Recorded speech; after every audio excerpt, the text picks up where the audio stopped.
ನಮಸ್ಕಾರ.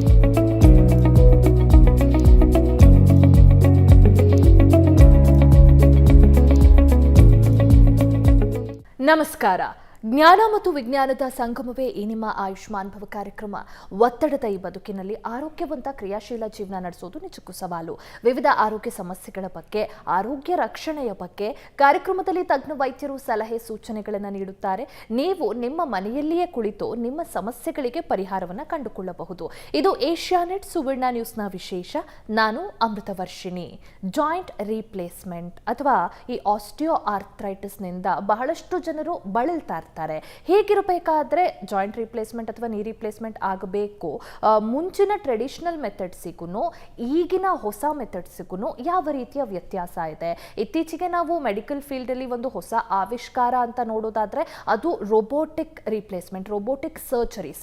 Joint replacement ವಿಚಾರದಲ್ಲೂ ಕೂಡ ರೋಬೋಟ್ ಜಾದು ಮಾಡ್ತಿದೆ ಅಂತಾನೆ ಹೇಳಬಹುದು. ಸೊ ಯಾವ ರೀತಿ ರೋಬೋಟಿಕ್ ಜಾಯಿಂಟ್ ರಿಪ್ಲೇಸ್ಮೆಂಟ್ ಇರುತ್ತೆ, ಇದರಿಂದ ಇರುವಂತಹ ಅಡ್ವಾಂಟೇಜಸ್ ಏನು, ಡಿಸ್ಅಡ್ವಾಂಟೇಜಸ್ ಏನು, ಯಾರು ಎಲಿಜಿಬಲ್ ಇರ್ತಾರೆ ಇದನ್ನ ಮಾಡಿಸ್ಕೊಳ್ಳಿಕ್ಕೆ, ಇವತ್ತಿನ ಕಾರ್ಯಕ್ರಮದಲ್ಲಿ ಈ ಬಗ್ಗೆ ತಿಳ್ಕೊಳ್ತಾ ಹೋಗೋಣ. ನಮ್ಮ ಜೊತೆ ಈ ವಿಚಾರಗಳನ್ನ ತಿಳಿಸ್ಲಿಕ್ಕೆ ಸುರಣ್ಣವರ್ ಸೂಪರ್ ಸ್ಪೆಷಾಲಿಟಿ ಹಾಸ್ಪಿಟಲ್ ಬೆಳಗಾವಿಯಿಂದ ಉತ್ತರ ಕರ್ನಾಟಕದ ಹೆಸರುವಾಸಿ ವೈದ್ಯರಾಗಿರುವಂತಹ ಡಾಕ್ಟರ್ ಜಗದೀಶ್ ಸುರಣ್ಣವರಿದ್ದಾರೆ. ಇವರು senior robotic joint replacement surgeon and arthroscopic surgeon. ಮೊದಲಿಗೆ ಅವರನ್ನ ಕಾರ್ಯಕ್ರಮಕ್ಕೆ ಸ್ವಾಗತಿಸಿಕೊಳ್ಳೋಣ. ಡಾಕ್ಟರ್ ನಮಸ್ತೆ, ಕಾರ್ಯಕ್ರಮಕ್ಕೆ ಸ್ವಾಗತ. ತಮಗೆ ನಮಸ್ಕಾರ. ಡಾಕ್ಟರ್, ಮೊದಲಿಗೆ ನೀವು ನಿಮ್ಮ ಆಸ್ಪತ್ರೆಯ ಬಗ್ಗೆ, ನಿಮ್ಮ ವಿದ್ಯಾಭ್ಯಾಸ ಹಾಗೆ ಸೇವಾನುಭವದ ಬಗ್ಗೆ ಹೇಳೋದಾದ್ರೆ, ವೀಕ್ಷಕರಿಗೆ ತಿಳಿಸೋದಾದ್ರೆ. ನಮಸ್ಕಾರ ವೀಕ್ಷಕರಿಗೆಲ್ಲರಿಗೂ. ನಾನು ಡಾಕ್ಟರ್ ಜಗದೀಶ್ ಸುರಣ್ಣವರ್ ಅಂತ ಹೇಳಿ ಸುರಣ್ಣವರ್ ಸೂಪರ್ ಸ್ಪೆಷಾಲಿಟಿ ಆಸ್ಪತ್ರೆಯಲ್ಲಿ senior robotic joint replacement arthroscopy surgeon ಆಗಿ ಕೆಲಸ ನಿರ್ವಹಿಸುತ್ತಿದ್ದೇನೆ. ನಾನು MBBS BLD ಬಿಜಾಪುರದಲ್ಲಿ ಮತ್ತು MS orthopaedics father Muller medical college ಮಂಗಳೂರಲ್ಲಿ ಮತ್ತು ಈ ಆರ್ಥ್ರೋಸ್ಕೋಪಿಯನ್ನು ಪುಣೆ ದೀನಾನಾಥ್ ಮಂಗೇಶ್ಕರ್ ಮತ್ತು ಸಂಚೇತಿ ಹಾಸ್ಪಿಟಲಲ್ಲಿ ವಿದ್ಯಾಭ್ಯಾಸ ಪಡೆದು ಆಮೇಲೆ ಈ ಹೆಚ್ಚಿನ ರೋಬೋಟಿಕ್ ತಂತ್ರಜ್ಞಾನವನ್ನು ನಾನು ಅಂತಾರಾಷ್ಟ್ರೀಯ ಆಸ್ಟ್ರಿಯಾ ಮತ್ತು ಜರ್ಮನಿಯಲ್ಲಿ ಇದಕ್ಕೊಂದು ಸರ್ಟಿಫಿಕೇಷನ್ ಅಂತ ಆಗುತ್ತೆ. ಸರ್ಟಿಫಿಕೇಷನ್ ಅಂತಂದರೆ ನಾವು ರೋಬೋಟಿಕ್ಕನ್ನು ಇಮಿಡಿಯೇಟಾಗಿ ಮಾನವನ ಮೇಲೆ ಮಾಡಲಿಕ್ಕಾಗಲ್ಲ. ಮೊದಲು ನಾವು ಕೆಡವರ್ ಬಾಡಿಗಳೆಲ್ಲ ಮಾಡಿ ಅದರಲ್ಲಿ ನಿಪುಣತೆಯನ್ನು ಹೊಂದಿದ ಮೇಲೆ ನಂತರ ನಾವು ಲೈವ್ ಪೇಷಂಟ್ ಮೇಲೆ ಮಾಡಲಾಗುತ್ತದೆ. S doctor. ಸೊ ಡಾಕ್ಟರ್, ಈಗ ನೀವು ಈ ಮೂಳೆ ಜಾಯಿಂಟ್ ರಿಪ್ಲೇಸ್ಮೆಂಟ್ ಆಗಿರಬಹುದು, ನೀ ರಿಪ್ಲೇಸ್ಮೆಂಟ್ ಆಗಿರಬಹುದು, ಇದರ ಶಸ್ತ್ರಚಿಕಿತ್ಸೆಗಳನ್ನು ಮಾಡ್ತಾ ಬಂದಿದ್ದೀರಿ. ಸೊ ಸುಮಾರು ಎಷ್ಟು ವರ್ಷಗಳಿಂದ ಶಸ್ತ್ರಚಿಕಿತ್ಸೆಗಳನ್ನು ಮಾಡ್ತಾ ಇದ್ದೀರಿ? ಆ್ಯಂಡ್ ರೋಬೋಟಿಕ್ ಸರ್ಜರಿ ಅಂತಂದಾಗ ಒಂದು ರೀತಿ ಮೆಡಿಕಲ್ ಫೀಲ್ಡಲ್ಲಿ ಇದು ಹೊಸ ಆವಿಷ್ಕಾರ ಅಂತಲೇ ಹೇಳಬಹುದು. ಸೊ ರೋಬೋಟಿಕ್ ನೀ ರಿಪ್ಲೇಸ್ಮೆಂಟ್ ಸರ್ಜರೀಸ್ನ ಕೂಡ ಯಾವಾಗಿಂದ ಮಾಡ್ತಿದ್ದೀರಿ ಡಾಕ್ಟರ್? ಇದು ಒಳ್ಳೆಯ ಪ್ರಶ್ನೆ ಆಗಿರುತ್ತೆ. ನಾನು ಸುಮಾರು 12 ವರ್ಷಗಳಿಂದ ಈ ಮ್ಯಾನ್ಯುವಲ್ ನೀ ರಿಪ್ಲೇಸ್ಮೆಂಟನ್ನು ಮಾಡ್ತಾ ಬಂದಿದ್ದೀವಿ. ಮ್ಯಾನ್ಯುವಲ್ ನೀ ರಿಪ್ಲೇಸ್ಮೆಂಟ್ ಮಾಡ್ತಾ ಸುಮಾರು ನಾವು ಅರೌಂಡು 3500 ಮ್ಯಾನ್ಯುವಲ್ ನೀ ರಿಪ್ಲೇಸ್ಮೆಂಟನ್ನು ಮತ್ತು 7500 ಆರ್ಥ್ರೋಸ್ಕೋಪಿ ಸರ್ಜನನ್ನು ಇಲ್ಲಿವರೆಗೆ ಮಾಡಿರುತ್ತೇವೆ. ಆಮೇಲೆ ಇತ್ತೀಚಿನ ದಿನಗಳಲ್ಲಿ ಈ ರೋಬೋಟಿಕ್ ತಂತ್ರಜ್ಞಾನದಿಂದ ಪೇಷಂಟ್ಗೆ ತುಂಬ ಅನುಕೂಲತೆ ಇದೆ.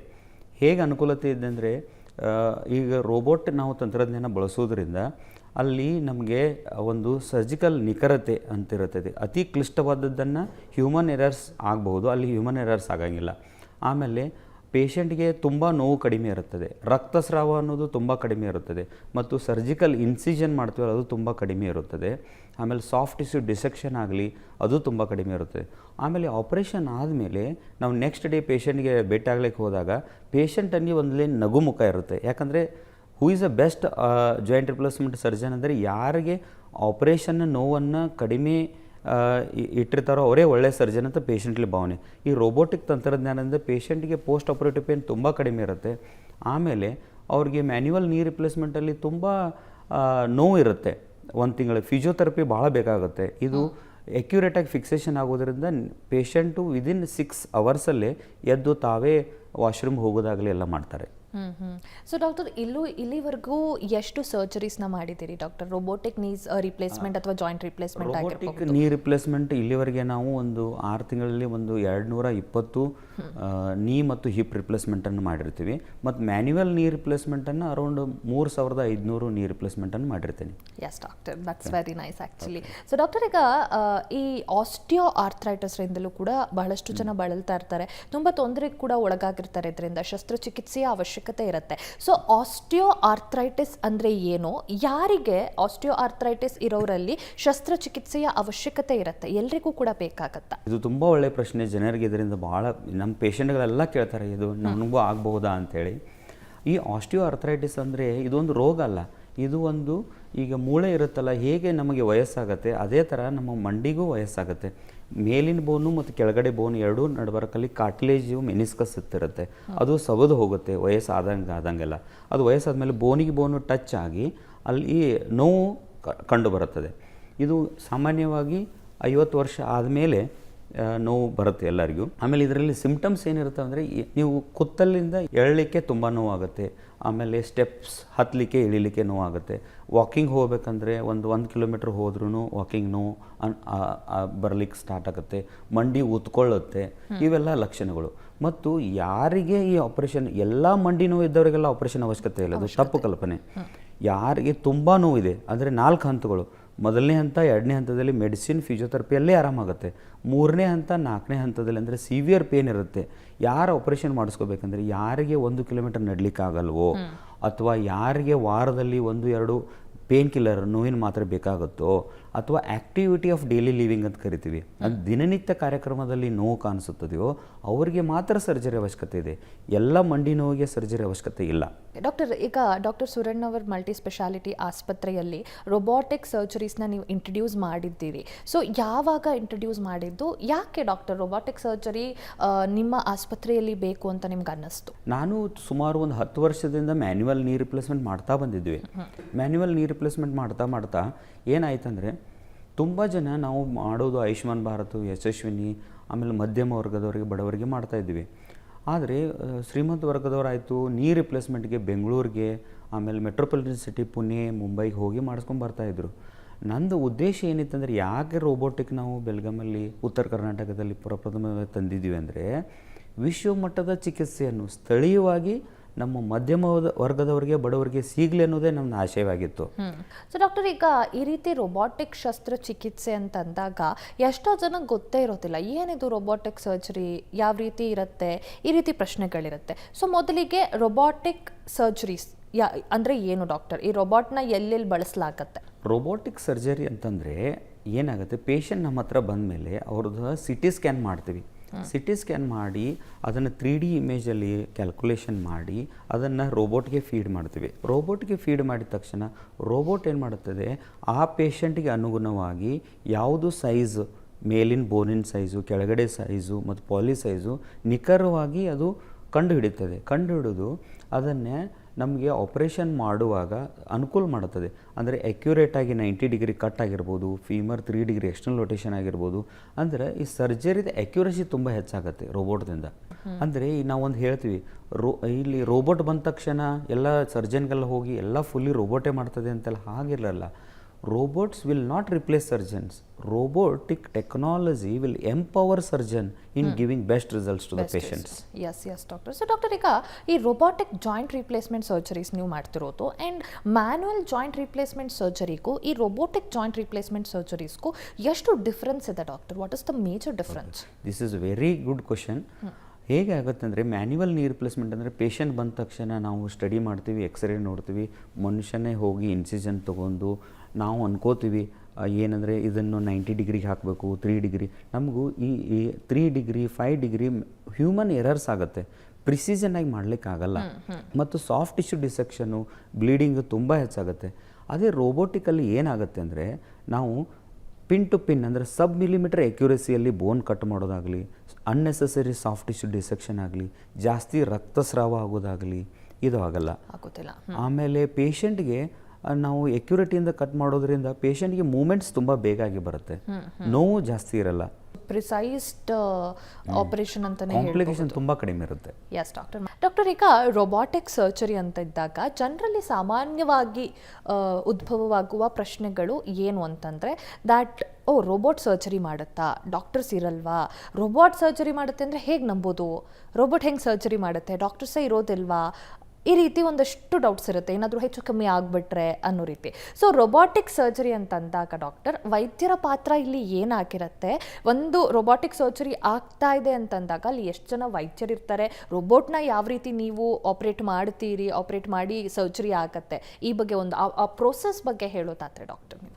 ಓಕೆ, ಈ ಪ್ರೊಸೆಸ್ ಅಂದರೆ ನಾನು ಆಗಲೇ ಹೇಳಿದ ಹಾಗೆ ಪೇಷಂಟ್ ಬಂದ ತಕ್ಷಣ ಸಿ ಟಿ ಸ್ಕ್ಯಾನ್ ಮಾಡ್ತೀವಿ. ಸಿ ಟಿ ಸ್ಕ್ಯಾನನ್ನು 3D ಇಮೇಜಸನ್ನು ಸ್ಟಡಿ ಮಾಡಿ ರೋಬೋಟ್ಗೆ ಅದನ್ನು ಅಳವಡಿಸ್ತೀವಿ. ರೋಬೋಟಿಗೆ ಅಳವಡಿಸಿದ ತಕ್ಷಣ ನಮ್ಮದು ರೋಬೋಟ್ ಏನು ಮಾಡುತ್ತೆ ಅಂದರೆ ಈ ಮನುಷ್ಯಂದು ಯಾವ್ಯಾವ ಆ್ಯಂಗಲ್ ಇದೆ ಅದು ಕೈನೆಮೆಟಿಕ್ ನೀ ರಿಪ್ಲೇಸ್ಮೆಂಟ್ ಅಂತ ಕರಿತೀವಿ. ಮುಂಚೆ ನಾವು ಮ್ಯಾನ್ಯುವಲ್ ಮಾಡೋದಾದರೆ ಎಲ್ಲರೂ ಮೆಕ್ಯಾನಿಕಲ್ ಅಲೈನ್ಮೆಂಟಲ್ಲಿ ಮಾಡ್ತಿದ್ರು, 90 ಡಿಗ್ರಿ ಎಲ್ಲ ಇಂಪ್ಲಾಂಟ್ ಇಡಬೇಕಂತೇಳಿ. ಈಗ ಹೊಸ ರೋಬೋಟ್ ಬಂದ ಮೇಲೆ ಹೊಸದು ಆವಿಷ್ಕಾರ ಏನಾಗಿದೆ ಅಂದರೆ ಕೈನೆಮೆಟಿಕ್ಕು ಫಂಕ್ಷನಲ್ ನೀ ರಿಪ್ಲೇಸ್ಮೆಂಟ್ ಅಂಥೇಳಿ. ಅದು ಏನಾಗುತ್ತೆ ಅಂತಂದರೆ ಈಗ ನಂದು ಫಾರ್ ಎಕ್ಸಾಂಪಲ್ 87 ಡಿಗ್ರಿ ಇನ್ಕ್ಲಿನೇಷನ್ ಇರ್ಬೋದು, ನಿಮ್ಮದು ಅರೌಂಡ್ 80 ಡಿಗ್ರಿ ಇನ್ಕ್ಲಿನೇಷನ್ ಇರ್ಬೋದು. ಇದನ್ನು ರೋಬೋಟು ಕಂಡು ಹಿಡಿದು ಅದರ ಕರೆಕ್ಟಾಗಿ ಸೈಜ್, ಓವರ್ ಸೈಜು ಅಲ್ಲ ಅಂಡರ್ ಸೈಜು ಅಲ್ಲ, ಇಂಪ್ಲಾಂಟನ್ನು ಚೂಸ್ ಮಾಡುತ್ತೆ. ಆಮೇಲೆ ಅಕ್ಯುರಸಿಯಾಗಿ ಎಲ್ಲ ಪ್ಲ್ಯಾನಿಂಗ್ ಅಂದರೆ ಆಪ್ರೇಷನ್ ಆಗೋ ಹಿಂದಿನ ದಿವಸನೇ ಪೇಷಂಟ್ ಸರ್ಜರಿ ರೋಬೋಟಲ್ಲಿ ಮುಗಿದಿರುತ್ತೆ. ಅದನ್ನು ನೆಕ್ಸ್ಟ್ ಆಪ್ರೇಷನ್ಗೆ ಹೋದ ತಕ್ಷಣ ನಾವೇನು ಮಾಡ್ತೀವಿ ಅಂದರೆ ನಾವು ಇನ್ಸಿಜನ್ನು ತೊಗೋದು, ಆಮೇಲೆ ರೋಬೋಟ್ ಸೆಟಪ್ ಮಾಡೋದು ಎಲ್ಲ ಮಾಡ್ತೀವಿ. ಇನ್ಸಿಜನ್ ತೊಗೊಂಡ್ಮೇಲೆ ಅದನ್ನು ರೋಬೋಟು ಬಂದು ಅದಕ್ಕೆ ಏನು ಫೀಡ್ ಮಾಡಿರ್ತೀವಲ್ಲ ಅದೇ ಟೈಪು ಅದು ಇಂಪ್ಲಾಂಟ್ ಯಾವುದು ಬೇಕು ಅದಕ್ಕೆ CE21 ಅದನ್ನು ಅಳವಡಿಸಿ ಅದು ಅಕ್ಯುರೇಟಾಗಿ ಕಟ್ ಮಾಡುತ್ತೆ. ಕಟ್ ಮಾಡಿದ ನಂತರ ನಾವು ಅದನ್ನು ಸರ್ಜರಿಯನ್ನು ಮತ್ತು ಬೇಗ ಒಂದು 11 ಮಿನಿಟ್ಸಲ್ಲಿ ಎಲ್ಲ ಸರ್ಜರಿ ಮುಗಿದು ಹೋಗುತ್ತೆ. ನಾವು ಮ್ಯಾನ್ಯುವಲ್ ಮಾಡೋದಾದರೆ ಅರೌಂಡು 1.5 ಅವರ್ ಸರ್ಜರಿ ಟೈಮ್ ತೊಗೊಳುತ್ತೆ. ನೀವೇ ಹೇಳಿದಾಗೆ ಉತ್ತರ ಕರ್ನಾಟಕ ಭಾಗದ ಜನಕ್ಕೆ ಈ ಒಂದು ಅಡ್ವಾನ್ಸ್ ಟೆಕ್ನಾಲಜಿಗಳು ಸಿಗಬೇಕು ಅನ್ನೋದಾಗಿ ಸುರಣ್ಣವರ್ ಸೂಪರ್ ಸ್ಪೆಷಾಲಿಟಿ ಆಸ್ಪತ್ರೆಯಲ್ಲಿ ರೊಬಾಟಿಕ್ ಸರ್ಜರೀಸ್ನ ಇಂಟ್ರಡ್ಯೂಸ್ ಮಾಡಿದ್ರಿ ಅಂತ. ಸೊ ಈ ಸರ್ಜರೀಸ್ ಇದ್ರೂ ಕೂಡ ಎಷ್ಟೋ ಜನ ಅಫೋರ್ಡ್ ಮಾಡ್ಲಿಕ್ಕೆ ಆಗೋದಿಲ್ಲ, ಕಷ್ಟ ಆಗ್ತಿರುತ್ತೆ. ಈಗ ರೊಬಾಟಿಕ್ ಜಾಯಿಂಟ್ ರಿಪ್ಲೇಸ್ಮೆಂಟ್ ಅಥವಾ ನೀ ರಿಪ್ಲೇಸ್ಮೆಂಟ್ ಸರ್ಜರಿ ಅಂತಿದ್ದಾಗ ಮ್ಯಾನ್ಯುವಲ್ ಸರ್ಜರೀಸ್ಗೂ ಈ ಸರ್ಜರೀಸ್ಗೂ ಪ್ರೈಸ್ ಡಿಫ್ರೆನ್ಸ್ ಎಷ್ಟಿರುತ್ತೆ? ಆ್ಯಂಡ್ ನಿಮ್ಮ ಆಸ್ಪತ್ರೆಯ ಮುಖಾಂತರ ಬಡ ರೋಗಿಗಳಿಗೆ ನೀವು ಯಾವ ರೀತಿ ಸಹಾಯ ಹಸ್ತವನ್ನು ಚಾಚ್ತಿದ್ದೀರಿ ಡಾಕ್ಟರ್? ಓಕೆ, ಇದು ತುಂಬ ಒಳ್ಳೆಯ ಪ್ರಶ್ನೆ. ಏಕೆಂದರೆ ಇದು ನಾವು ರೋಬೋಟಿಕ್ ಸರ್ಜರಿ ಮಾಡ್ತಾ ಇದ್ದೀವಿ ಅಂತ ಇದರಲ್ಲಿ ಜನರಿಂದ ಯಾವುದೇ ರೀತಿಯ ಹಣವನ್ನು ವಸೂಲಿ ಮಾಡ್ತಾ ಇಲ್ಲ. ಈಗ ಏನು ಮ್ಯಾನ್ಯುವಲ್ ನೀ ರಿಪ್ಲೇಸ್ಮೆಂಟಿಗೆ ಕಾಸ್ಟ್ ಇದೆಯೋ ಅತಿ ಕಡಿಮೆ ದರದಲ್ಲಿ, ಅಂದರೆ there is no extra cost for robotic knee replacement. ನಾವು ಮಾಡೋದು ಎವ್ರಿ ಕೇಸ್ ರೋಬೋಟಿಕ್ಕಿಂದ ಮಾಡೋದ್ರಿಂದ ಅದು ಒಂದು ಉಪಕರಣ ನಮಗೆ ಆಸ್ಪತ್ರೆಯಲ್ಲಿ. ಆ ಉಪಕರಣಗಳಿಗೋಸ್ಕರ ನಾವು ಎಕ್ಸ್ಟ್ರಾ ಚಾರ್ಜ್ ಮಾಡೋಲ್ಲ. ಆಮೇಲೆ ನಮ್ಮ ಆಸ್ಪತ್ರೆಯಲ್ಲಿ ಜಾಸ್ತಿ ಆಪ್ರೇಷನ್ ಆಗೋದು ಬಡ ರೋಗಿಗಳಿಗೆ ಮತ್ತು ಮಧ್ಯಮದವರಿಗೆ. ಅಂದರೆ ಆಯುಷ್ಮಾನ್ ಭಾರತ್ ಸ್ಕೀಮ್ದಿದ್ರು ಅದರಲ್ಲಿ, ಆಮೇಲೆ ರೈತರಿಗೋಸ್ಕರ ಯಶಸ್ವಿನಿ ಸ್ಕೀಮ್ ಇದೆಯಲ್ಲ ಅದರಲ್ಲಿ ಈ ಶಸ್ತ್ರಚಿಕಿತ್ಸೆನೇ ಮಾಡ್ತೀವಿ. ಆಮೇಲೆ ಸ್ಟೇಟ್ ಗೌರ್ಮೆಂಟ್ ಎಂಪ್ಲಾಯಿದವರಿಗೆ ಕಾಸಾ ಸ್ಕೀಮ್ ಅಂತ ಹೇಳಿ ಮಾಡಿದೆ ಗೌರ್ಮೆಂಟ್, ಅದರಲ್ಲಿ ಮಾಡ್ತಾ ಇದ್ದೀವಿ. ಆಮೇಲೆ ನಾನು ಇನ್ನೊಂದು ಹೇಳಕ್ಕೆ ಏನು ಇಷ್ಟಪಡ್ತೀನಿ ಅಂದರೆ ಮಾನ್ಯ ಮುಖ್ಯಮಂತ್ರಿಗೆ ನಾನು ಭಾಳ ಧನ್ಯವಾದಗಳನ್ನ ಹೇಳ್ತೀನಿ. ಯಾಕಂದರೆ ಈ ರೈತರಿಗೆ ಅವರು ನೀ ರಿಪ್ಲೇಸ್ಮೆಂಟು 1 ಲಕ್ಷ ಕೊಟ್ಟು ಆಪ್ರೇಷನ್ ಮಾಡಲಿಕ್ಕೆ ಆಗಲ್ಲ ಅವ್ರಿಗೆ. ಅಂಥವ್ರಿಗೆ ಸರ್ಕಾರ ಇವತ್ತು ಕೋಆಪ್ರೇಟಿವ್ ಸೆಕ್ಟರ್ದಿಂದ 1,05,000 ರೂಪಾಯಿ ಕೊಟ್ಟು ಅದರಲ್ಲಿಯೇ ನಾವು ರೋಬೋಟಿಕ್ ನೀ ರಿಪ್ಲೇಸ್ಮೆಂಟ್ ಕೊಡೋದ್ರಿಂದ ಜನರು ತುಂಬ ಅಂದರೆ ತುಂಬ ಖುಷಿ ಇದ್ದಾರೆ ಸರ್ಕಾರದ ಮೇಲೆ. ಒಂದು ರೀತಿ ಸರ್ಕಾರದ ಸ್ಕೀಮ್ಗಳು ಕೂಡ ಜನರಿಗೆ ಸರ್ಕಾರದ ಸ್ಕೀಮ್ದಿಂದ ಜನರು ತುಂಬ ಅಂದರೆ ತುಂಬ, ನಾನು ಎಷ್ಟು ಸಲ ಕೇಳಿದ್ದೇನೆಲ್ಲ ಪೇಷಂಟ್ಗಳಿಗೆ ಅವರು ಮುಖ್ಯಮಂತ್ರಿಗಳಿಗೆ ತುಂಬ ಧನ್ಯವಾದಗಳನ್ನು ಸಲ್ಲಿಸಿದ್ದಾರೆ. S doctor. ಆ್ಯಂಡ್ ನೀವು ನಿಮ್ಮ ಆಸ್ಪತ್ರೆಯ ವತಿಯಿಂದಲೂ ಕೂಡ ನಿಮ್ಮದೇ ರೀತಿಯ ಒಂದು ಸಹಾಯವನ್ನು ನೀಡ್ತಿದ್ದೀರಿ ಇಂತಹ ಪೇಷಂಟ್ಗಳಿಗೆ. That is also very nice. And ತುಂಬ ಜನ at no any extra cost ನಾವು ಸರ್ಜರಿ ಮಾಡ್ತಾ ಇದ್ದೀವಿ. Yes doctor. ಆಮೇಲೆ ಇದರಲ್ಲಿ ಪ್ರೈವೇಟ್ ಇನ್ಶೂರೆನ್ಸು ಎಲ್ಲ ಇದೆ, like all private insurance cover ಆಗುತ್ತೆ. ನಮ್ಮದು ಏನಿದ್ರೆ ಒಂದೇ ಉದ್ದೇಶ ಅಂದರೆ ಜನರು ನೋವುದಿಂದ ಬಳಲಬಾರ್ದು. ಸರ್ಕಾರದ ಉಪಯೋಗಗಳನ್ನು ತಗೊಂಡು ಟೆಕ್ನಾಲಜಿ ಉಪಯೋಗ ತಗೊಂಡು ನೋವು ಮುಕ್ತ ಜೀವನವನ್ನು ಮಾಡಬೇಕಂತೇಳಿ ನಮ್ಮದು ಅಷ್ಟೇ ಆಸೆ. Yes doctor. ಸೊ ಡಾಕ್ಟರ್, ಈಗ ರೊಬಾಟಿಕ್ ರಿಪ್ಲೇಸ್ಮೆಂಟ್ ಸರ್ಜರೀಸ್ ಅಂತಂದಾಗ ನೀವು ಹೇಳಿದ್ರಿ ಸರ್ಜರಿ ಟೈಮಿಂಗ್ ಕೂಡ ತುಂಬ ಕಮ್ಮಿ ಆಗುತ್ತೆ ಆ್ಯಂಡ್ ಪ್ರಿಸಿಷನ್ನ ಈ ರೋಬೋಟ್ ಮಾಡುತ್ತೆ. ಪ್ರಿಸೈಸ್ಡ್ ಕಟ್ಟಿಂಗ್ಸ್ ಆಗಿರಬಹುದು, ಓವರಾಲ್ ಸರ್ಜರಿ ಪ್ರಿಸೈಸ್ಡ್ ಆಗಿರುತ್ತೆ ಅಂತ. ಡಾಕ್ಟರ್, ಈಗ ಎಷ್ಟೋ ಜನ ಯೋಚನೆ ಮಾಡೋದು ಸರ್ಜರಿ ಆದಮೇಲೆ ರಿಕವರಿ ಟೈಮ್ ಎಷ್ಟಾಗಬಹುದು, ನಾನು ಬೇಗ ಹೋಗಿ ನನ್ನ ಕೆಲಸಗಳನ್ನ ಮಾಡಬಹುದಾ ಅಥವಾ ದೈನಂದಿನ ಚಟುವಟಿಕೆಗಳಿಗೆ ಕಷ್ಟ ಆಗತ್ತಾ ಅನ್ನೋದಾಗ ಯೋಚನೆ ಇರುತ್ತೆ. ಸೊ ಮ್ಯಾನ್ಯುವಲ್ಗೂ ರೋಬೋಟಿಕ್ ಸರ್ಜರೀಸ್ಗೂ ಡಾಕ್ಟರ್ ಈ ರಿಕವರಿ ಟೈಮ್ ಅನ್ನೋದು ಹೇಗೆ ಡಿಫರ್ ಆಗುತ್ತೆ and how fast it is in robotic surgery? Okay, ಇದು ರಿಕವರಿ ಟೈಮಲ್ಲಿ ಬಂದರೆ ತುಂಬ ಬೇಗ, ಅಂದರೆ ಫಾರ್ ಎಕ್ಸಾಂಪಲ್ ನಿಮ್ಮ ಬೆಳಗ್ಗೆ ಸರ್ಜರಿ ಆದರೆ ಸಾಯಂಕಾಲ ರೋಬೋಟಿಕ್ಕಿಂದ ನೀವು ಸ್ವತಃ ಎದ್ದು ನೀವು ವಾಶ್ರೂಮ್ಗೆ ಹೋಗ್ಬೋದು. ಆಮೇಲೆ ನೆಕ್ಸ್ಟ್ ಡೇನೇ ಸ್ಟೇರ್ಕೇಸ್ ಹತ್ತೋದು ಇಳಿದು ಮಾಡ್ಬೋದು. ಒಂದು 15 ಡೇಸ್ ಅಂದರೆ ಸೂಚರ್ ರಿಮೂವ್ ಆಗುವವರೆಗೆ ಮನೆಯಲ್ಲೇ ನೀವು ಅಡ್ಡಾಡ್ಕೊಂಡು ಇರ್ಬೋದು. ಏನಾದರೂ ಒಂದು ವಾಕಿಂಗ್ ಸ್ಟಿಕ್ ಹಿಡ್ಕೊಂಡು ನಡಿಬೋದು, ಯಾಕಂದರೆ ಸ್ಲಿಪ್ಪಾಗಿ ಬೀಳಬಾರ್ದು ಅಂತೇಳಿ. ಒಂದು 15 ಡೇಸ್ ಆಗದೆ ಗಾಯ ಎಲ್ಲ ಆದಮೇಲೆ ನೀವು ಹೊರಗಡೆ ಮಾರ್ಕೆಟಿಗೆಲ್ಲ ಹೋಗ್ಬೋದು. ಇದು ಮತ್ತು ಫಿಸಿಯೋಥೆರಪಿ ರಿಕ್ವೈರ್ಮೆಂಟ್ ತುಂಬ ಕಡಿಮೆ ಇರ್ತದೆ, ಫ್ಲೆಕ್ಷನ್ ಬೇಗ ಬರುತ್ತೆ ರೋಬೋಟಿಕ್ ಟೆಕ್ನಾಲಜಿಯಿಂದ. Yes doctor. ಸೊ ಡಾಕ್ಟರ್, ಈಗ ಎಷ್ಟೋ ಜನ ಸರ್ಜರಿ ಆದಮೇಲೆ ಜಾಸ್ತಿ ನಡೆಯೋದಿಲ್ಲ, ಭಯ ಆಗುತ್ತೆ, ನಡೆದ್ರೆ ಎಲ್ಲಿ ನೋವಾಗ್ಬಿಡುತ್ತೋ, ಮತ್ತೆ ಸರ್ಜರಿ ಮಾಡಿಸ್ಬೇಕಾಗುತ್ತೋ, ಹಾಗೆ ಹೀಗೆ ಫಿಸಿಕಲ್ ಆಕ್ಟಿವಿಟೀಸ್ನೇ ಕಮ್ಮಿ ಮಾಡಿಬಿಡ್ತಾರೆ. ಸೊ ಆಫ್ಟರ್ ಸರ್ಜರಿ ಎಷ್ಟರ ಮಟ್ಟಿಗೆ ಫಿಸಿಕಲ್ ಆಕ್ಟಿವಿಟಿ ಅನ್ನೋದು ಇರಬೇಕು? ಅಂದರೆ ದೈನಂದಿನ ಚಟುವಟಿಕೆಯಲ್ಲಿ ಅವರು ಡೈಲಿ ವಾಕ್ ಹೋಗೋದಾಗಿರಬಹುದು, ಅಥವಾ ವರ್ಕೌಟ್ ಇಷ್ಟು ಮಾಡಿ, ಈ ರೀತಿ ಮಾಡಿ ಅಂತ ಏನಾದರೂ ಅಡ್ವೈಸ್ ಮಾಡೋದಿರತ್ತಾ ಡಾಕ್ಟರ್? ಓಕೆ, ಇದು ತುಂಬ ಪ್ರಶ್ನೆ ಎಲ್ಲ ಪೇಷಂಟ್ ಕೇಳ್ತಾರೆ. ಇದು ನೀ ರಿಪ್ಲೇಸ್ಮೆಂಟ್ ಆದಮೇಲೆ ಏನೇನು ಭಾಳ ಜನಕ್ಕೆ ಮೂಢನಂಬಿಕೆ ಇದೆ. ಈ ನೀ ರಿಪ್ಲೇಸ್ಮೆಂಟ್ ಆದಮೇಲೆ ಮುಂಚೆ ಈಗಾದ್ರೂ ನಡೀತಾ ಇದ್ದೇನೆ, ಮುಂದೆ ನಡೀತನೋ ಇಲ್ಲೋ ಅಂತೇಳಿ. ಹಾಗಿರಲ್ಲ. ನೀ ರಿಪ್ಲೇಸ್ಮೆಂಟ್ ಅನ್ನೋದು ಒಂದು ಆರ್ಥೋಪೆಡಿಕ್ ಎಲ್ಲ ಅಮಾಂಗ್ ಆಲ್ ದ ಸರ್ಜರಿಯಲ್ಲಿ best surgery hip replacement, knee replacement. ನಿಮ್ಗೆ ಗೊತ್ತಿರ್ಬೋದು, ವರ್ಲ್ಡ್ ಹೆಲ್ತ್ ಆರ್ಗನೈಸೇಷನ್ WHO ಇದೆಯಲ್ಲ, ಮನುಷ್ಯನಲ್ಲಿ ಆಗೋ ಎಲ್ಲ ಆಪರೇಷನ್ಗಳನ್ನು ರ್ಯಾಂಕಿಂಗ್ ಮಾಡಿದ್ದಾರೆ. ಅದರಲ್ಲಿ ಎಲ್ಲ ರ್ಯಾಂಕಿಂಗಲ್ಲಿ ಟಾಪ್ 1 ರ್ಯಾಂಕ್ ಅಂದರೆ ಸ್ಯಾಟಿಸ್ಫ್ಯಾಕ್ಷನ್ ರೇಟ್ ಇರೋದು ಆರ್ಥೋಪೆಡಿಕದಲ್ಲಿ ಫಸ್ಟ್ ಹಿಪ್ ರಿಪ್ಲೇಸ್ಮೆಂಟ್. ಅದರ best surgery. The patient will not know ನನಗೆ ಆಪರೇಷನ್ ಆಗಿದೆ ಅನ್ನೋದು ಗೊತ್ತಿರಲ್ಲ ಅವ್ನು ಹಂಗೆ. ಆಮೇಲೆ third best surgery among all the surgery of the body is the knee replacement. Satisfaction rate ತುಂಬ ಚೆನ್ನಾಗಿರುತ್ತೆ.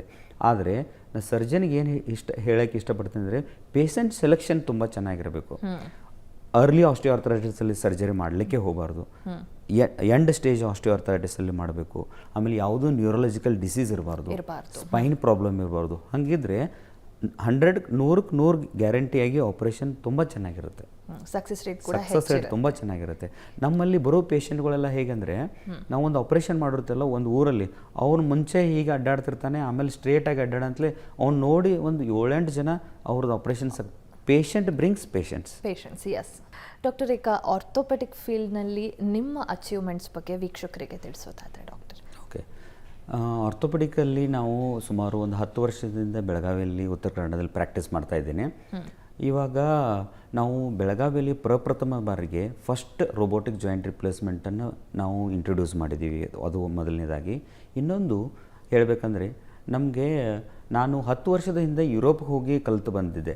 ನಾನು ಒಂದು ಕನಸಿಟ್ಟುಕೊಂಡಿದ್ದೆ, ನಮ್ಮ ದೇಶದಲ್ಲಿ ನಾವು ಆರ್ಥೋಪೆಡಿಕ್ ಸೆಂಟರ್ ಆಫ್ ಎಕ್ಸಲೆನ್ಸ್ ಮಾಡಬೇಕು, ದೇಶ ವಿದೇಶದಿಂದ ಸರ್ಜನ್ಸ್ ಬಂದು ನಮ್ಮಲ್ಲಿ ಕಲಿತು ಹೋಗಬೇಕು, ಆ ಸ್ಟ್ಯಾಂಡರ್ಡ್ ಆಫ್ ಸರ್ಜಿಕಲ್ ಟೆಕ್ನಿಕ್ಸ್ ನಾವು ಬೆಳೆಸ್ಕೋಬೇಕು ಅಂಥೇಳಿ. ಅದೇ ರೀತಿ ನಮಗೆ ಇವಾಗ international orthopaedic doctors, for example ಯುರೋಪದಿಂದ ಡಾಕ್ಟರ್ ಡ್ರ್ಯಾಗೋಜೋ ಮಿರೇಶೋ ಅಂತ ಹೇಳಿ ಇಂಟರ್ನ್ಯಾಷನಲ್ ಟ್ರಾವೆಲಿಂಗ್ ಫೆಲೋಶಿಪ್ಪನ್ನು ಶುರು ಮಾಡಿದ್ದೀವಿ. ಅದು ಮೊದಲನೇ ಫೆಲೋವಾಗಿ ಡಾಕ್ಟರ್ ಡ್ರ್ಯಾಗೋಜ್ ಮಿರೇಶೋ ರೊಮ್ಯಾನಿಯಿಂದ ಇಲ್ಲಿ ಬಂದು ನಮ್ಮ ದೇಶದಲ್ಲಿ, ಅದು ನಮ್ಮ ದೇಶಕ್ಕೆ ಮತ್ತು ನಮ್ಮ ಬೆಳಗಾವಿಗೆ ಹೆಮ್ಮೆಯ ವಿಷಯ, ಇಲ್ಲಿ ಬಂದು ಈ ರೋಬೋಟಿಕ್ ತಂತ್ರಜ್ಞಾನಗಳನ್ನು, ಆರ್ಥೋಸ್ಕೋಪಿ ಟೆಕ್ನಿಕ್ಗಳನ್ನು ಕಲಿತು ಹೋಗಿದ್ದಾರೆ. ಇದೇ ರೀತಿ ನಾವು ಕೊಲ್ಯಾಬ್ರೇಷನ್ ಮಾಡಿಕೊಂಡು ಇಂಟರ್ನ್ಯಾಷನಲ್ ಟ್ರೈನಿಂಗ್ ಸೆಂಟರನ್ನಾಗಿ ನಾವು ಹಾಸ್ಪಿಟಲ್ ಮಾಡಿದ್ದೀವಿ. ಇದು ಎರಡನೇದು. ಇನ್ನೊಂದು ಏನಂದರೆ, ಅತಿ ರೇರ್ ಮತ್ತು ಕ್ಲಿಷ್ಟವಾದ ಸರ್ಜರಿಗಳನ್ನು ಪ್ರಪ್ರಥಮ ಬಾರಿಗೆ ನಾವು ಬೆಳಗಾವಿಯಲ್ಲಿ ಮಾಡಿದ್ದೀವಿ. ಫಾರ್ ಎಕ್ಸಾಂಪಲ್ ಅನ್ಬೋದು, ಹಿಪ್ ಆರ್ಥ್ರೋಸ್ಕೋಪಿಕ್ ಲೇಬ್ರಲ್ ರಿಪೇರ್ ಅನ್ಬೋದು, ತುಂಬ ಕಠಿಣ. ಆಮೇಲೆ ರಿಸ್ಟ್ ಆರ್ಥ್ರೋಸ್ಕೋಪಿ ಸರ್ಜರಿ ಅನ್ಬೋದು. ಆಮೇಲೆ ನಾವು ಫಸ್ಟ್ ರಿವರ್ಸ್ ಶೋಲ್ಡರ್ ರಿಪ್ಲೇಸ್ಮೆಂಟನ್ನು ಉತ್ತರ ಕರ್ನಾಟಕದಲ್ಲಿ ಪ್ರಪ್ರಥಮವಾಗಿ ಮಾಡಿದ್ದೀವಿ, ಇವು ಹೇಳ್ಬೋದು. ಆಮೇಲೆ ಇನ್ನೊಂದು ಏನಂದರೆ, ಇವೆಲ್ಲ ನಾನು ಜಾಸ್ತಿ ಆಪರೇಷನನ್ನು ಆಯುಷ್ಮಾನು, ಯಶಸ್ವಿನಿ ಸರ್ಕಾರ ಸ್ಕೀಮ್ದಲ್ಲೇ ಮಾಡ್ತಾಯಿದ್ದೆ. ಅದು ಲಿಸ್ಟ್ ಗೌರ್ಮೆಂಟಿಗೆ ಹೋಗಿ ಇವತ್ತು ಮಾನ್ಯ ಮುಖ್ಯಮಂತ್ರಿಯವರು ಮತ್ತು ಆರೋಗ್ಯ ಕುಟುಂಬ ಇಲಾಖೆದವರು ನಾನು ಇವೊಂದು I am a private doctor, ನನ್ನನ್ನು ಗುರುತಿಸಿ ಅವರು ಮೆಂಟರ್ ಸರ್ಜನ್ ಅಂತೇಳಿ ಅಪಾಯಿಂಟ್ ಮಾಡಿದ್ದಾರೆ ನನಗೆ. ಮೆಂಟರ್ ಸರ್ಜನ್ ಅಂದರೆ ಒಂದು ಮಾರ್ಗದರ್ಶಕ ಶಸ್ತ್ರಚಿಕಿತ್ಸಕ. ಅಂದರೆ ನಾನು ಅಲ್ಲಿ ನಿಯರ್ ಬೈ ಲೈಕ್ ಬಾಗಲಕೋಟ್ ಆಗಿರ್ಬೋದು, ಹಾವೇರಿ ಇಂಥಲ್ಲಿ ಹೋಗಿ ಜಿಲ್ಲಾ ಆಸ್ಪತ್ರೆಗೆ ಹೋಗಿ ಆಪರೇಷನನ್ನು ಗೌರ್ಮೆಂಟ್ ಡಾಕ್ಟ್ರ್ ಜೊತೆ ಮಾಡಿ ಅವರಿಗೂ ಅದನ್ನು ಮಾರ್ಗದರ್ಶನ ಮಾಡಿ ಅಲ್ಲಿಯೂ ಉತ್ತೇಜನ ಮಾಡೋದು, ಜಾಸ್ತಿ ಮಂಡಿ ಆಪರೇಷನ್ಗಳು ಆಗಲಿ ಇಲ್ಲಿ ಅಂತೇಳಿ. ಅದಕ್ಕೆ ನಾನು ತುಂಬ ಧನ್ಯವಾದಗಳನ್ನು ಹೇಳ್ತೀನಿ ಸರ್ಕಾರಕ್ಕೆ. ಡಾಕ್ಟರ್, ನಿಮ್ಮ ಫೆಲೋ ಡಾಕ್ಟರ್ಸ್ಗೆ, ಈಗ ಕಲಿತಿರೋ ಜೂನಿಯರ್ ಡಾಕ್ಟರ್ಸ್ಗೆ it's really inspiring actually. And ನಿಮ್ಮ ಆಲೋಚನೆಗಳು ಕೂಡ ಬಹಳ ಚೆನ್ನಾಗಿದೆ. ಉತ್ತರ ಕರ್ನಾಟಕ ಭಾಗಕ್ಕೆ ಎಲ್ಲ ರೀತಿಯ ಒಂದು ಫೆಸಿಲಿಟೀಸ್ ಸಿಗಬೇಕು, ಆ್ಯಂಡ್ ನೀವು ಹೇಳಿದಾಗೆ ನಮ್ಮ ದೇಶದಲ್ಲಿ ಒಂದು ಸೆಂಟರ್ ಆಫ್ ಎಕ್ಸಲೆನ್ಸ್ ಆಗಬೇಕು ಅನ್ನೋ ಯೋಚನೆ ಇದೆಯಲ್ಲ, ಆ್ಯಂಡ್ ಅದನ್ನು ಆಲ್ರೆಡಿ ಕಾರ್ಯರೂಪಕ್ಕೆ ತಂದಿದ್ದೀರಿ. That is also very inspiring and motivating doctor. ತುಂಬ ಜನಕ್ಕೆ ಇದು ಇನ್ಸ್ಪೈರ್ ಆಗ್ತೀರಿ ನೀವು. That's very nice and congratulations doctor ನಿಮಗೆ. ಎಸ್ ಡಾಕ್ಟರ್, ಈಗ ಯಾವುದೇ ಒಂದು ಅಚೀವ್ಮೆಂಟ್ಸ್ ಆಗಬೇಕು, ಈಗ ಸುರಣ್ಣವರ್ ಮಲ್ಟಿ ಸ್ಪೆಷಾಲಿಟಿ ಆಸ್ಪತ್ರೆ ಇಷ್ಟು ಅಚೀವ್ಮೆಂಟ್ಸ್ ಮಾಡಿದೆ, ಹಾಗೆ ನಿಮ್ಮನ್ನು ಕರ್ನಾಟಕ ಸರ್ಕಾರ ಗುರುತಿಸಿದೆ ಅಂತಂದಾಗ that is like family support ಕೂಡ ತುಂಬ ಇಂಪಾರ್ಟೆಂಟ್ ಇಲ್ಲಿವರೆಗೂ ಬರಬೇಕು ಅಂತಿದ್ದಾಗ. ಸೊ ನಿಮ್ಮ ಫ್ಯಾಮಿಲಿ ಸಪೋರ್ಟ್ ನಿಮಗೆ ಹೇಗಿದೆ? ಹೇಗೆ ನೀವು ಈ ಮಲ್ಟಿ ಸ್ಪೆಷಾಲಿಟಿ ಆಸ್ಪತ್ರೆಯನ್ನು ಹೆಸರುವಾಸಿಯಾಗಿ ಮಾಡುವಲ್ಲಿ ಪಾತ್ರ ಮುಖ್ಯವಾಗಿತ್ತು ನಿಮ್ಮ ಫ್ಯಾಮಿಲಿಯದ್ದು ಡಾಕ್ಟರ್? ಓಕೆ, ನಮ್ಮ ಫ್ಯಾಮಿಲಿ ಅಂದರೆ ನಾವು ಎಲ್ಲ ರೈತರು, ನಾವು ಬಡ ಕುಟುಂಬದಿಂದ ನಾವು ಅಲ್ಲೇ ಬೆಳಗಾವಿ ಜಿಲ್ಲೆ ಸಣ್ಣ ಗ್ರಾಮದಿಂದ ಬಂದಿರೋದು. ಯಾವುದೇ ರೀತಿಯಾದ ನಮ್ಮ ಗಾಡ್ ಫಾದರ್ ಅಂತಿಲ್ಲ, ಕೇವಲ ನಮ್ಮ ಪರಿಶ್ರಮದಿಂದ ಇಲ್ಲಿಗೆ ಬಂದಿದ್ದು. ಆಮೇಲೆ ಈಗ ಎಲ್ಲರೂ ರೋಗಿಗಳು ಏನು ಮಾಡ್ತಾರೆ, ಆಪ್ರೇಷನ್ ಆದಮೇಲೆ ಆಪ್ರೇಷನ್ ಥಿಯೇಟ್ರಲ್ಲಿ ಡಾಕ್ಟರ್ ನೋಡ್ತಾರೆ ಎಷ್ಟು ಸಕ್ಸಸ್ಫುಲ್ ಇದ್ದಾನೆ ಅಂತ. ಇದು ಆ್ಯಕ್ಚುಲಿ ಡಾಕ್ಟರ್ ಹಿಂದ್ಗಡೆ ನಮ್ಮ ಫ್ಯಾಮ್ಲಿ, ನಮ್ಮ ವೈಫ್ ಆಗಿರ್ಬೋದು, ಅವ್ರು MBBS ಡಾಕ್ಟ್ರು ಆದರೂ ಕೂಡ ಯಾವಾಗಲೂ ನಾನು 18 ತಾಸು 20 ತಾಸು ಕೆಲಸ ಮಾಡಿದರು, ಯಾವಾಗಲೂ ನನ್ನ ಬೆನ್ನೆಲುಬಾಗಿ ನಿಂತು ಮಕ್ಕಳನ್ನೆಲ್ಲ ಚೆನ್ನಾಗಿ ನೋಡ್ಕೊಂಡು ಭಾಳ ತುಂಬ ಅವ್ರಿಗೆ ನಾನು ಕೃತಜ್ಞತೆಯನ್ನು ಸಲ್ಲಿಸ್ತೇನೆ ನನ್ನ ವೈಫ್ಗೆ. ಅದೇ ರೀತಿ ನಾನು ಎಲ್ಲ ಸರ್ಜನ್ಗೆ ಹೇಳ್ತೀನಿ, ನಾವೆಲ್ಲರೂ ವರ್ಕಾಲಿಕ್ ಇರ್ತೀವಿ, ಎಷ್ಟು ಟೈಮ್ ಸಿಗುತ್ತೋ ಅಷ್ಟು ಟೈಮನ್ನು ಸ್ವಲ್ಪ ನಿಮ್ಮ ಮಕ್ಕಳು ಮತ್ತು ಹೆಂಡತಿ ಜೊತೆ ಕಳೆದು ಅವರನ್ನು ಖುಷಿಯಾಗಿ ಇರಲಿ ಅಂಥೇಳಿ ನಾನು ಹೇಳೋಕ್ಕೆ ಇಷ್ಟಪಡ್ತೀನಿ. ಎಸ್ ಡಾಕ್ಟರ್, ಇನ್ನು ಕಾರ್ಯಕ್ರಮದ ಮುಖಾಂತರ ವೀಕ್ಷಕರಿಗೆ ಏನು ಹೇಳ್ತೀರಿ?